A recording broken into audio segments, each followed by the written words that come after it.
ามมาด้วยหน่อยว่าจะมาทำลายประมาณเที่ยงถึงบ่าย3ก็ได้ประมาณตอนขุดหลุมไม่ได้ถ่ายนะไม่ได้ถ่ายครับ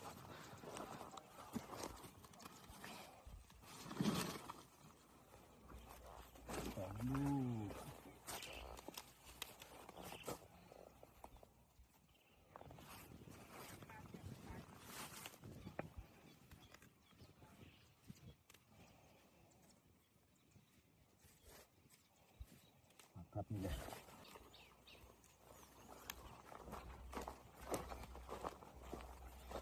เลยได้อยู่พี่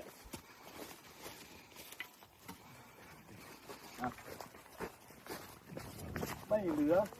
ได้สมบูรณ์ครับพี่